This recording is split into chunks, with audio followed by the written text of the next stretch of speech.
ഇത്തവണ കിലു കലോത്സവത്തിന് fancy dress ഐറ്റമായിട്ട് ചെയ്തത് പൈനാപ്പിൾ ആയിരുന്നു. എനിക്ക് ഭയങ്കര ഇഷ്ടമുണ്ടായിരുന്നു കേട്ടോ. എന്തെങ്കിലുമൊക്കെ യൂണീക്ക് ആയിട്ടുള്ള സംഭവം ചെയ്തിട്ട് നമ്മൾ ആ ഫോട്ടോ ഒക്കെ എടുത്ത് വെച്ച് കഴിഞ്ഞ് അവർ വലുതാകുമ്പോൾ കാണിച്ചു കൊടുക്കുമ്പോൾ അവർക്കൊരു സന്തോഷമല്ലേ എന്ന് എഴുതിയിട്ട്.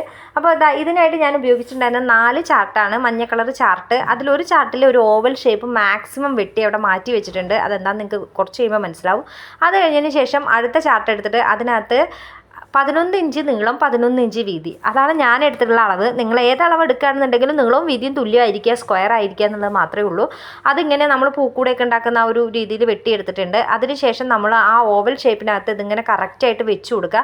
ഒരു ചാർട്ട് നടുമടക്കിയിട്ടാണ് ഞാൻ ഓവൽ ഷേപ്പിൻ്റെ വരച്ച് വെച്ചിട്ടുണ്ടായിരുന്നത്. അപ്പോൾ ഇത് എന്തിനാന്ന് വെച്ചാൽ നമ്മൾക്ക് എത്രണ്ണം വേണമെന്നുള്ള ഒരു ഐഡിയ ഒന്നും ഇല്ലല്ലോ. അപ്പോൾ അതിങ്ങനെ അറേഞ്ച് ചെയ്തിട്ട് എത്രണ്ണം വേണ്ടതെന്നുണ്ടെങ്കിൽ അത്രയും എണ്ണം ഉണ്ടാക്കി കഴിഞ്ഞതിന് ശേഷമാണ് നമ്മൾ ഒട്ടിച്ചു കൊടുക്കാൻ പോകുന്നത്. അപ്പോൾ ഞാനിത് ചെയ്യുന്ന കണ്ടപ്പോൾ അമ്മ ഞാനും കൂടെ ഹെൽപ്പ് ചെയ്യാമെന്ന് പറഞ്ഞു കേട്ടോ. കുറേ ഇതിങ്ങനെ ഉണ്ടാക്കി കുറേ എണ്ണം ഉണ്ടാക്കണമല്ലോ. അപ്പോൾ ഞാൻ അവൾക്ക് ആദ്യം ഒരു പേപ്പറിൽ പഠിപ്പിച്ചു കൊടുത്തപ്പോൾ പിന്നെ അവളും കൂടെ എന്നെ ഹെൽപ്പ് ചെയ്തിട്ടുണ്ടായിരുന്നു. അത് കഴിഞ്ഞിട്ട് ഒട്ടിക്കാനൊക്കെ ആയപ്പോഴേക്കും ഏട്ടൻ വന്നു. അപ്പോൾ ഏട്ടൻ കൂടെ ഒട്ടിക്കാൻ ചേർന്നപ്പോൾ പെട്ടെന്ന് പരിപാടികൾ തീർന്നു. പിന്നെ അത് ഒരു പെട്ടിക്കോട്ട് പോലെ ഒരു വള്ളി വെച്ച് കൊടുക്കുക. എന്നിട്ട് നമ്മളത് കഴുത്തു കൂടെ അങ്ങ് ഇറക്കി ഇട്ട് കൊടുക്കുക. പിന്നെ ഞാൻ ഏട്ടനോട് പറഞ്ഞു ഒന്നും കൂടെ ഒന്ന് സേഫ് ആയിക്കോട്ടെ എന്ന് കരുതിയിട്ട് 2 വള്ളിയും കൂടെ ഈ 2 അറ്റത്തുമായിട്ട് വെച്ച് കൊടുക്കാമെന്ന് കരുതി. അങ്ങനെ നമ്മളിപ്പോൾ ആ ഒരു സൈഡിലും കൂടെ വെച്ച് കൊടുക്കുകയാണ്. അപ്പോൾ ഇത്രയേ ഉള്ളൂ പരിപാടി. ഇനി നിങ്ങൾക്ക് ഈ വീഡിയോ കണ്ടിട്ട് എന്തെങ്കിലും സംശയങ്ങൾ തോന്നുകയാണെന്നുണ്ടെങ്കിൽ നിങ്ങൾ കമൻറ്റ് ചെയ്താൽ ഞാൻ എന്നെക്കൊണ്ട് പറ്റുന്ന രീതിയിലൊക്കെ അത് പറഞ്ഞ് ശരിയാക്കി തരാം. അപ്പോൾ അത്രയേ ഉള്ളൂ.